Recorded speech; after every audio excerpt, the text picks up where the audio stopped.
इथे 1 वाटी साबुदाणा घेतलेला आहे। या 1 वाटीच्या प्रमाणात आपण हे वडे बनवणार आहोत। हा साबुदाणा आपण एकदा स्वच्छ निवडून घ्यायचा आहे। त्यानंतर हा साबुदाणा आपल्याला स्वच्छ पाण्याने 2 ते 3 वेळा धुवून घ्यायचा आहे, कारण साबुदाण्यामध्ये भरपूर प्रमाणात स्टार्च असतं आणि या प्रकारे 2 ते 3 वेळा धुतल्यानंतर त्यातील स्टार्च निघतं। त्यामुळे आपले वडे जे आहेत ते चिकट किंवा चिवट होत नाहीत। तर अशा प्रकारे आपण हा साबुदाणा 2 वेळा पाण्यातून स्वच्छ धुतलेला आहे। आता यामध्ये साबुदाणा भिजू घालताना अगदी अर्धा इंच पाणी वर राहील एवढंच पाणी आपल्याला घालायचं आहे।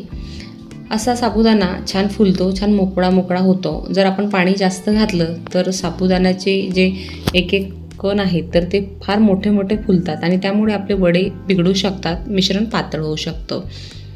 अशा प्रकारे रात्रभर आपण हा साबुदाणा भिजत ठेवलेला होता।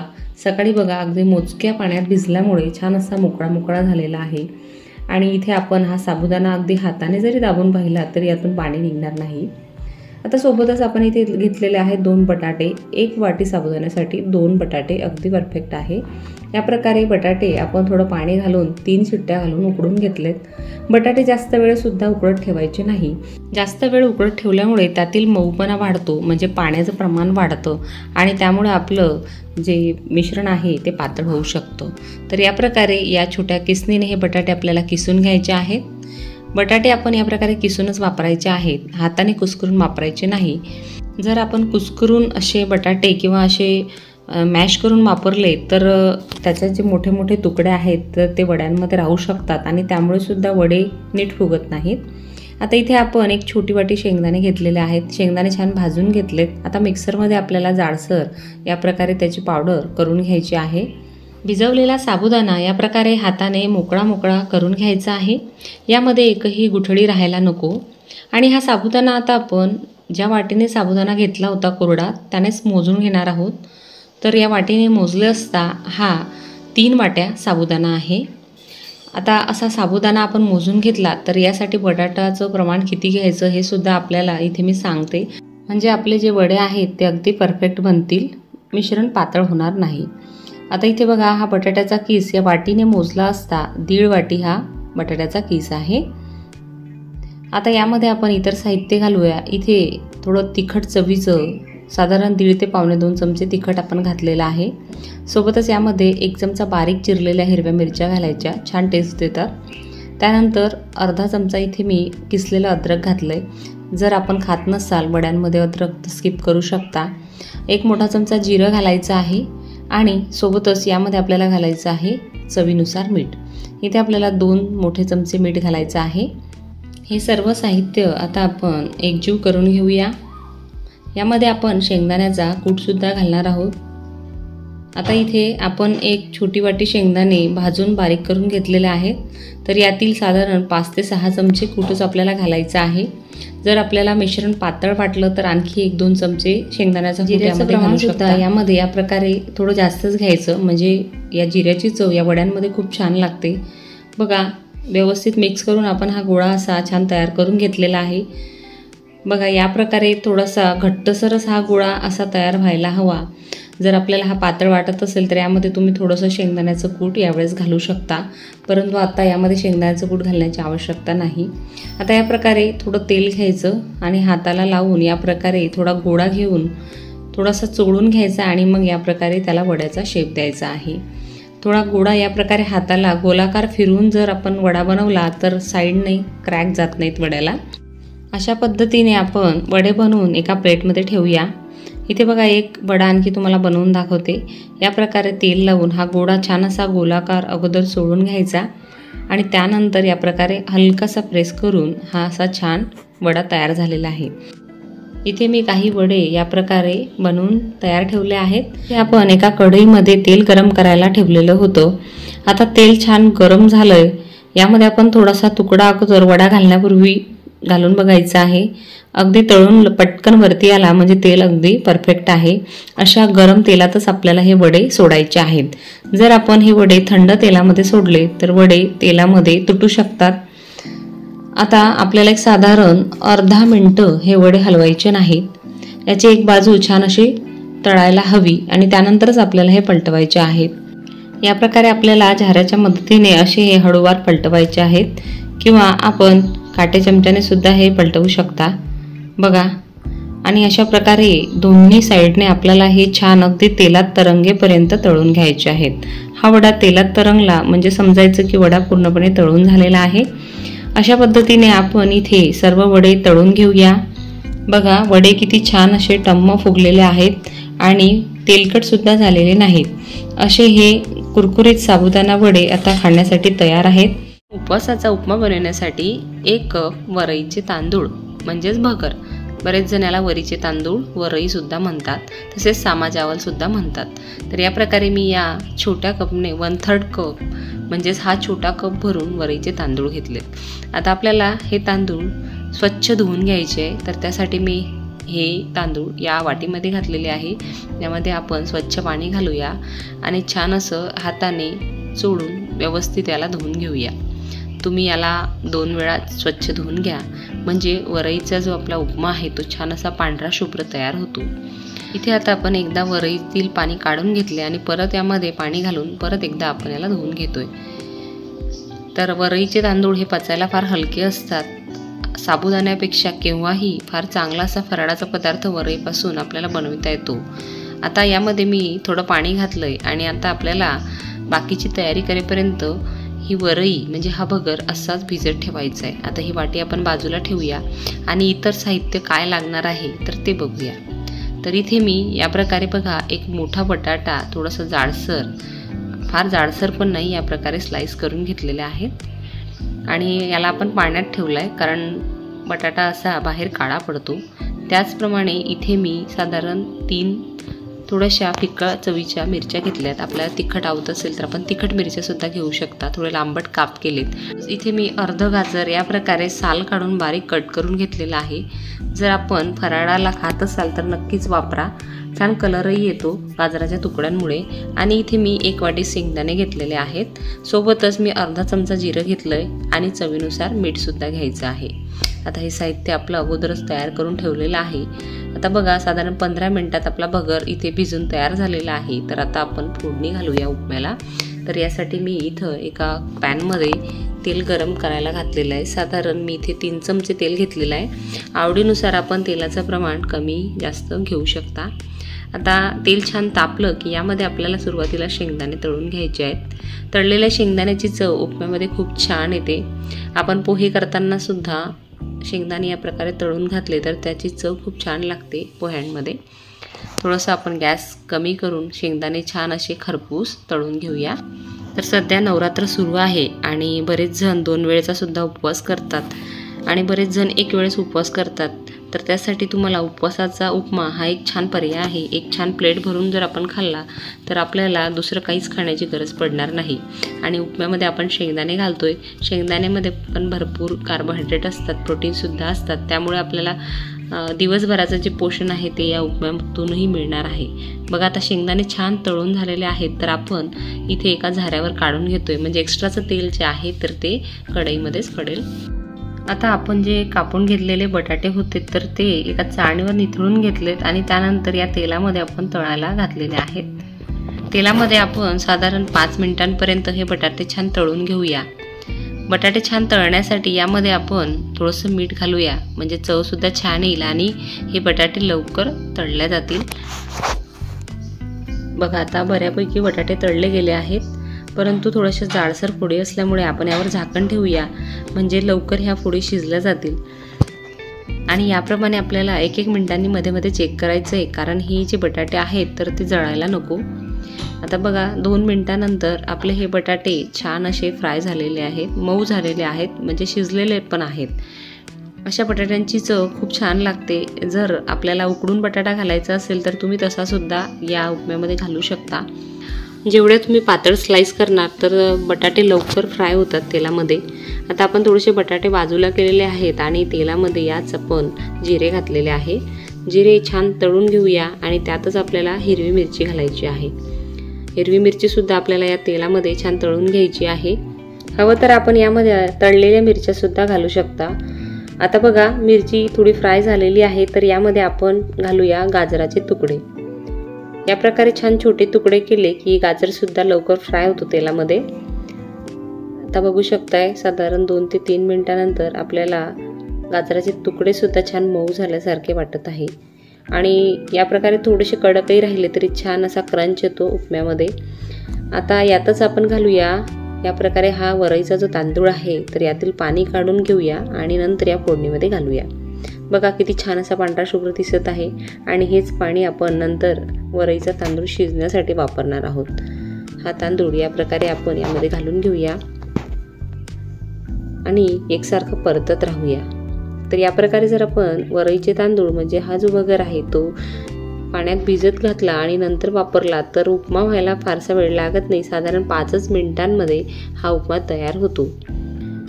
बघा या प्रकारे आपण परतत राहूया। आता आपल्याला यामध्ये घालायचं आहे पाणी। तर इथे आपण 1 कप भगर घेतला होता म्हणजे वरईचे तांदूळ, तर यासाठी इथे मी फक्त 2 कप पाणी वापरत आहे। या प्रकारे आपण त्या वाटीमध्येच भगर भिजू घातलेलं पाणी घातलेलं आहे आणि सोबतच दुसरं सुद्धा 1 वाटी पाणी मी इथे घालणार आहे। यातच आता आपण घालूया चवीपुरतं मीठ। आता आपण हा वरईचा उपमा करतोय त्यामुळे इथे मी 1 वाटीसाठी म्हणजे 1 कपासाठी 2 कप पाणी वापरलेलं आहे।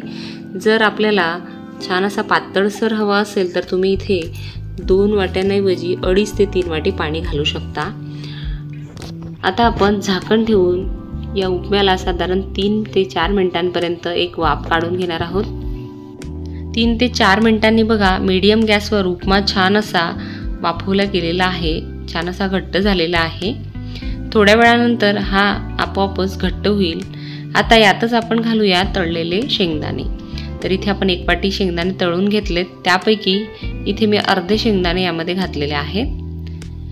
आता आपण हे शेंगदाणे या उपम्यामध्ये व्यवस्थित मिक्स करून घेऊया आणि बघा तुम्ही बघू शकता उपमा छान असा घट्टसर होत चाललेला आहे। वरईचे तांदूळ आपण छान असे 15 मिनिटं भिजत ठेवलेले होते, त्यामुळे बघा शिजायला जास्त वेळ लागलेला नाही। या ठिकाणी आपण गॅस सुरूच ठेवलेला आहे आणि साधारण एक अर्धा मिनिट आपण या प्रकारे चमच्याने त्याला परतून घेत आहोत। या प्रकारे बघा साधारण अर्धा मिनिटांपर्यंत आपण चमच्याने असं हळूवार हलवत राहायचं आहे। बघा छान असा मोकळा मोकळा उपवासाचा भगर, उपवासाचा उपमा इथे तयार आहे। खायला अप्रतिम, फारच कमी वेळात आणि अत्यंत सोपी अशी रेसिपी आहे, अगदी सहज कुणीही बनवू शकेल। यामध्ये आवडीनुसार आपण कोथिंबीर सुद्धा घालू शकता किंवा तुम्हाला टोमॅटो घालायचा असेल तर तो सुद्धा तुम्ही यामध्ये घालू शकता। बघा बोटाने आपण दाबून बघितलं तर भगर छान असा शिजलेला आहे। आता आपण उपमा सर्व करूया। इथे मी एका डिशमध्ये दही घेतलेला आहे, दह्यासोबत सुद्धा तुम्ही हा उपमा खाऊ शकता, खूप अप्रतिम लागतो। आपल्याला आवडत असल्यास आपण फोडणीचे ताक, गोड ताक बनवू शकता किंवा शेंगदाण्याची चटणी सुद्धा।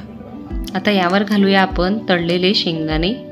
आवडीनुसार आपण यामध्ये ज्या ज्या वस्तू उपवासाला खात असाल त्या सुद्धा घालू शकता। तर इथे तयार आहे आपला चविष्ट हलका फुलका असा उपमा दह्यासोबत खायला। सोबतच तुम्ही यामध्ये लिंबू रस घालू शकता, तळलेल्या मिरच्या सुद्धा यासोबत सर्व करू शकता। मी घेतलेला आहे 1 वाटी साबुदाणा स्वच्छ निवडून घेतलेला आहे। आता 2 वेळा आपल्याला एका थोड्या मोठ्या भांड्यामध्ये हा साबुदाणा पाण्याने 2 ते 3 वेळा स्वच्छ धुवून घ्यायचा आहे। साबुदाणा 2 वेळा पाण्याने स्वच्छ धुतल्यामुळे यातील बरचसं स्टार्च निघून जातं आणि त्यामुळे सुद्धा खिचडी तेवढीशी चिकट होत नाही। तर या प्रकारे ही स्टेप करणं आपल्याला महत्त्वाचं आहे। अशा प्रकारे 2दा हा साबुदाणा आपण स्वच्छ धुवून घेतलेला आहे। आता यामध्ये अगदी मोजकंच म्हणजे साबुदाण्याच्या अर्धा इंच पाणी वर राहील एवढंच पाणी घालायचं आहे आणि हा साबुदाणा आपल्याला साधारण 4 ते 5 तासापर्यंत असाच भिजत ठेवायचा आहे। जर आपल्याला सकाळी साबुदाणा खिचडी बनवायची असेल तर रात्रीसुद्धा आपण भिजत घालू शकता।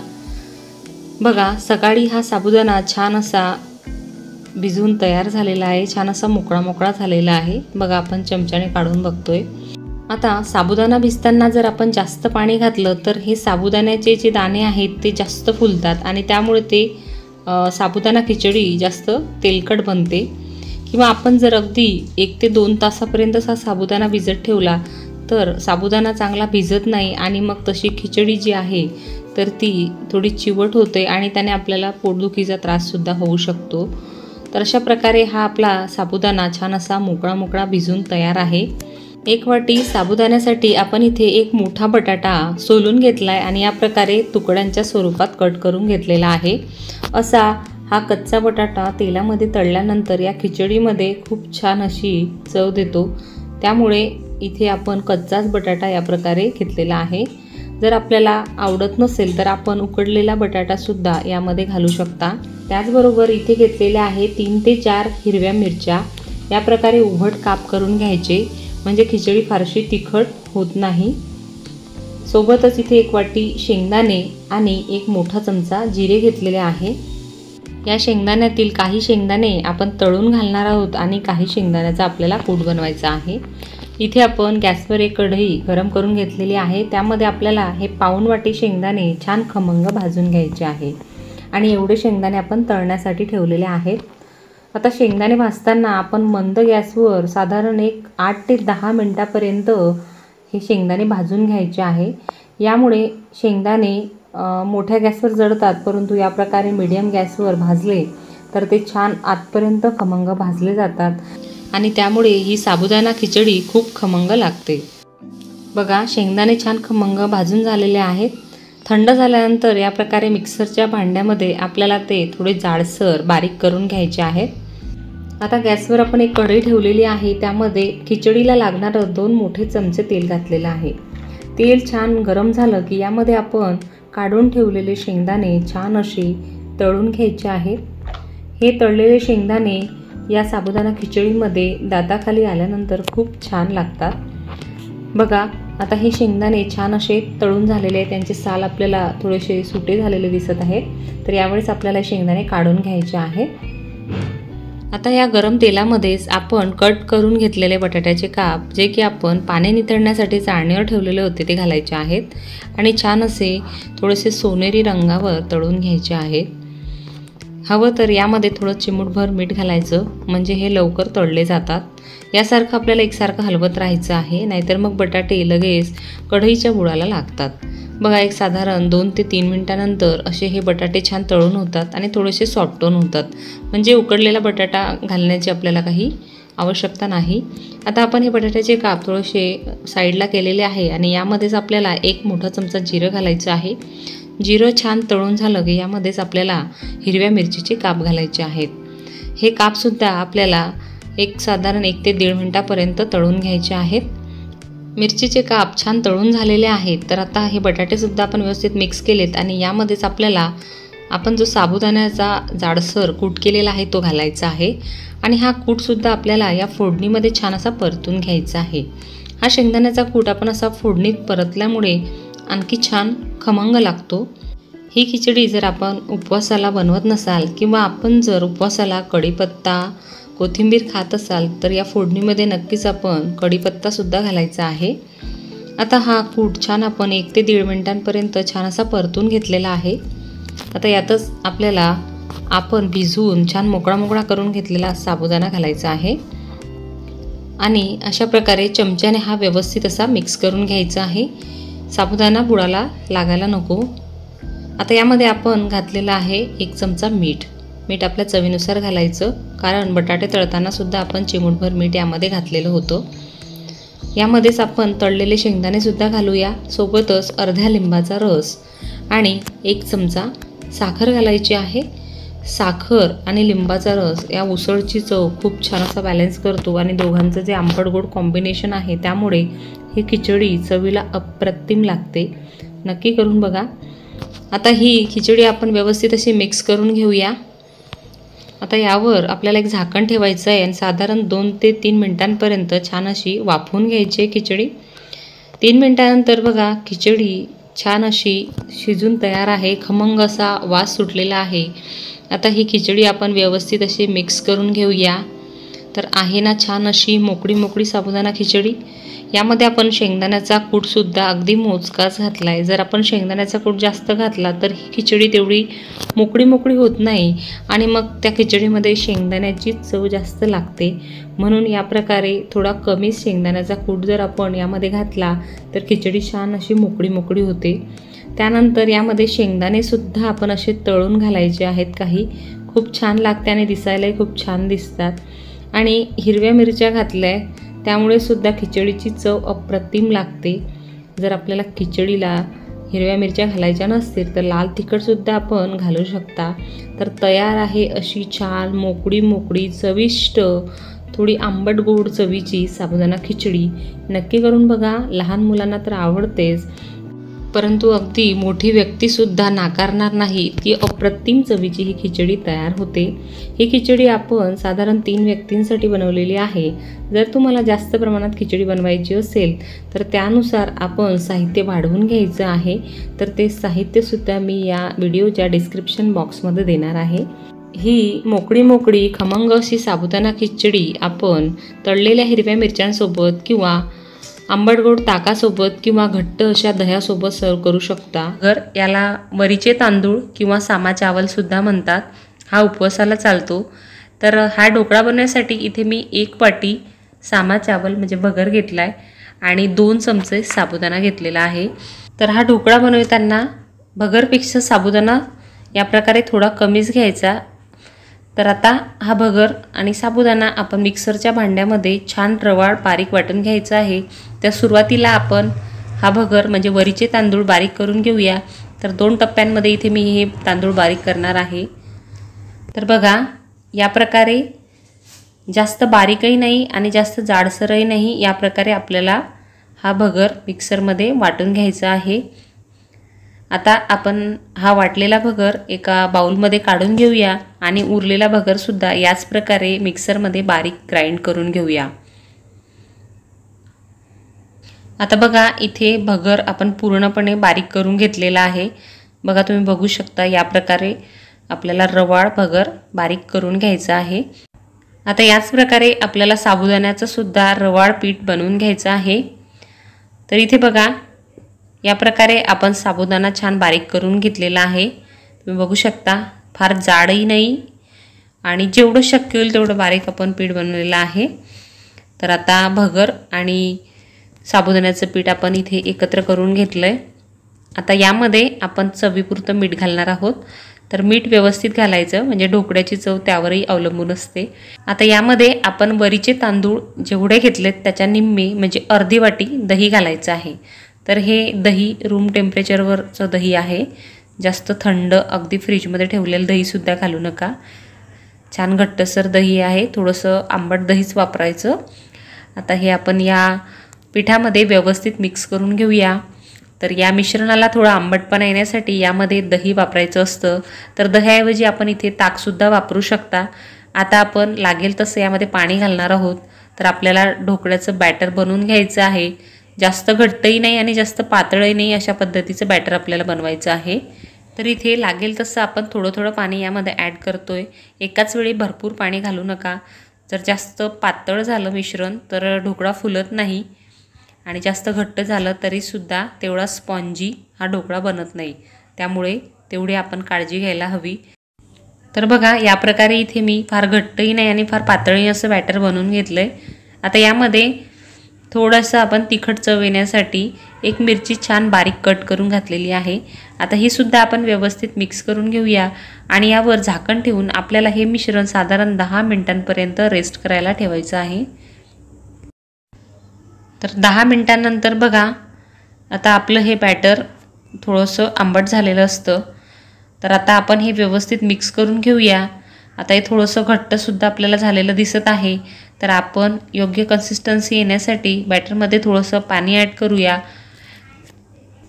आता या प्रकारचं आपलं हे बॅटर ढोकळ्यासाठी परफेक्ट तयार झालेलं आहे। तर यामध्ये आता आपण इनो घालतो आहे। तर इनोच्या ऐवजी आपण इथे खाण्याचा सोडासुद्धा वापरू शकता। तर इथे मी एवढ्या इनोच्या साधारण अर्धे इनो म्हणजे पाऊण चमचा इनो घातलेले आहे। ढोकळ्याच्या पिठानुसार आपल्याला इनोचं प्रमाण घालायचं असतं। आता त्याला ॲक्टिवेट करण्यासाठी थोडंसं अर्धा चमचा पाणी घातलं आहे। आता हे बॅटर आपण व्यवस्थित मिक्स करून घेऊया। जरी तुम्ही खाण्याचा सोडा घातला तरीसुद्धा हा ढोकळा खूप छान फुलतो। तर इथे माझ्याकडे 1 इनोचा पॅक फोडलेला होता, त्यामुळे मी तो इथे वापरलेला आहे। बघा, आता बॅटर थोडंसं छान असं फुललेलं दिसत आहे। आता या प्रकारचंच बॅटर आपल्याला ढोकळ्यासाठी हवं असतं। यापेक्षा घट्ट किंवा पातळ आपलं बॅटर व्हायला नको।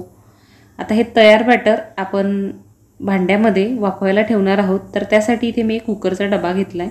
कुकरच्या डब्याला तेलाने ग्रीस करून घेतलं आहे, म्हणजे आतून सर्व दूर तेल लावून घेतलं आहे. आता यामध्ये आपण हे बॅटर घालूया. तर तुम्ही बघू शकता या प्रकारे आपल्याला थोडंसं घट्टसरच बॅटर या ढोकळ्यासाठी हवं असतं. आता यापेक्षा जर तुमचं बॅटर जास्त असेल तर 2 टप्प्यामध्ये तुम्ही ढोकळा बनवू शकता. कारण ढोकळ्याचा जर तुम्ही जास्त उंच लेअर ठेवला तर मधला ढोकळा कच्चा राहण्याची शक्यता असते. तर आता 2 ते 3 वेळा आपण हे भांडं छान असं टॅप करून घेऊया. आणि टॅप केलेलं भांडं आपल्याला आता एका स्टीमरमध्ये वाफवायला ठेवायचं आहे. बघा आता हे मिश्रणसुद्धा एकसारखं झालेलं आहे. आता इथे मी ऑलरेडी पाणी गरम करायला ठेवलेलं आहे एका पॅनमध्ये. आता यामध्ये आपण ढोकळ्याचं भांडं वाफवायला ठेवलेलं आहे आणि साधारण 10 ते 15 मिनिटापर्यंत आपल्याला हा ढोकळा छान वाफवून घ्यायचा आहे. तर 10 मिनिटानंतर आपण सुरीने चेक करून बघायचं. आता इथे साधारण बघा 12 मिनिटं झालेली आहे. 12 मिनिटानंतर आपण सुरी घालून बघूया. जर सुरी पूर्ण क्लीन आली तर आपला ढोकळा शिजलेला आहे असं समजायचं. आता इथे ढोकळा तुम्हाला थोडासा कच्चा वाटत असेल तर तुम्ही आणखी 2 मिनिटं 3 मिनिटं होऊ देऊ शकता. इथे झाकण ठेवून आपण साधारण 2 मिनिटांपर्यंत आणखी वाफवून घेऊया. आता बघा टोटल आपल्याला 15 मिनिटं ढोकळा वाफवण्यासाठी लागलेत. त्यानंतर आपण ढोकळा इथे थंड करून घेतलेला आहे. तर त्यानंतर आपल्याला या प्रकारे त्याच्या कडा मोकळ्या करून घ्यायच्या आहेत, म्हणजे आपला ढोकळा सहज या भांड्याच्या बाहेर निघेल. आता एक प्लेट आपल्याला या डब्यावर पालथी ठेवायची आहे आणि या प्रकारे डबा उलटा करून थोडासा दाब देऊन ढोकळा आपला काढून घ्यायचा आहे. ढोकळा लगेच निघतो. वाव, बघा किती छान स्पॉन्जी असा आपला हा ढोकळा तयार झालेला आहे. तुम्ही बघू शकता अतिशय छान जाळीदार झालेला आहे. जाळी अगदी स्पष्ट दिसत आहे. तर आता आपण ढोकळा कट करून घेऊया. हव्या त्या आकारामध्ये आपल्याला जसा शेप हवा त्यानुसार मोठे छोटे तुकडे ढोकळ्याचे करून घ्यायचे आहेत. तर बघा इथे तयार आहे आपला छान स्पॉन्जी उपवासाचा ढोकळा. तर आता या ढोकळ्यावर आपल्याला फोडणी घालायची आहे. तर त्यासाठी इथे मी एक मिरची या प्रकारे लांबट कट करून घेतलेली आहे. 1 चमचा जिरे घेतले आणि थोडासा कोथिंबीर घेतलेला आहे. आता इथे गॅसवर मी छोट्या पॅनमध्ये 2 ते 3 चमचे तेल गरम करून घेतलं आहे.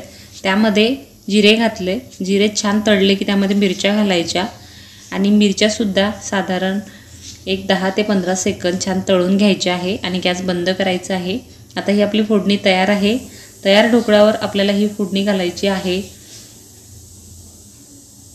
तर या पद्धतीने आपण इथे फोडणी ढोकळ्यावर घातलेली आहे. आता हा ढोकळा खाण्यासाठी तयार आहे.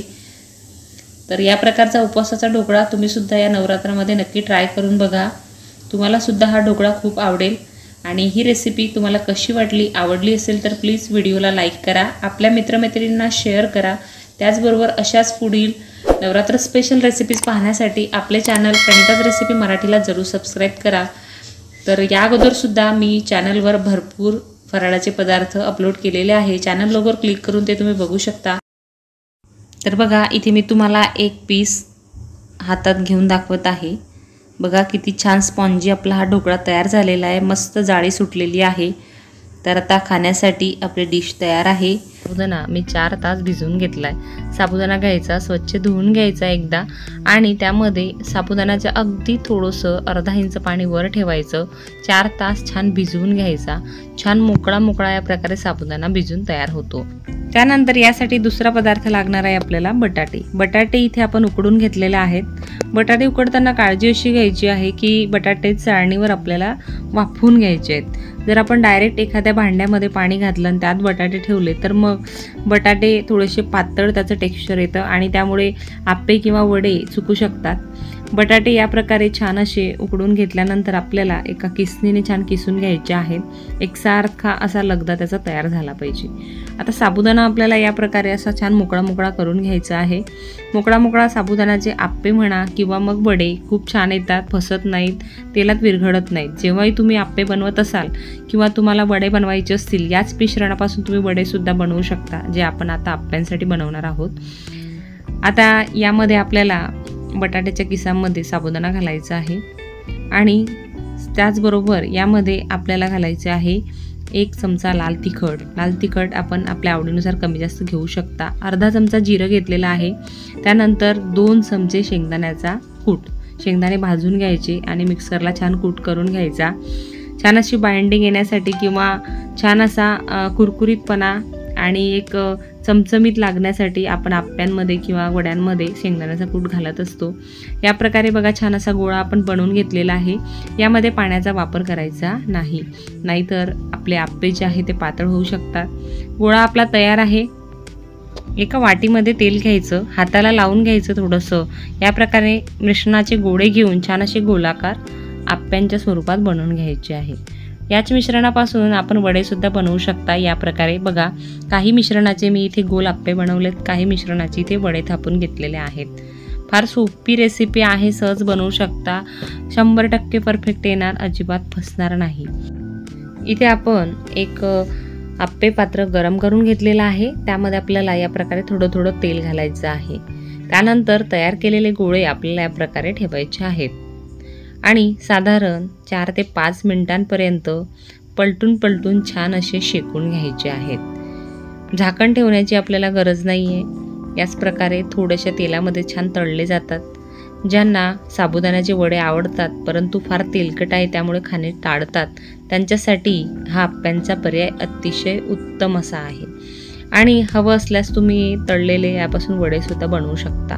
बघा छान असे गोल्डन ब्राऊन रंगावर आपल्याला हे पलटत पलटत आप्पे भाजून घ्यायचे आहेत। 7 ते 8 मिनिटात आप्पे छान भाजून तयार होतात। तयार आहेत आपला उपवासाचा पदार्थ साबुदाण्याचे आप्पे आणि चटणी। अतिशय चविष्ट, अगदी तुम्हाला वड्यांची आठवणसुद्धा येणार नाही एवढा चविष्ट पदार्थ आहे। नक्की बनवून बघा आणि रेसिपी आवडल्यास व्हिडिओला लाईक, शेअर आणि चॅनलला सबस्क्राईब नक्की करा। यासारख्याच वेगवेगळ्या उपवास रेसिपी चॅनलला अपलोड केलेल्या आहेत। चॅनल लोगोवर क्लिक करून त्या तुम्ही नक्की बघा, त्या रेसिपीजसुद्धा तुम्हाला नक्की आवडतील। तर आज वेळात वेळ काढून तुम्ही ही रेसिपी पाहिली त्याबद्दल तुम्हा सर्वांचे खूप खूप धन्यवाद। पुन्हा भेटूया अशाच एका नवीन छानशा उपयुक्त रेसिपीमध्ये। धन्यवाद।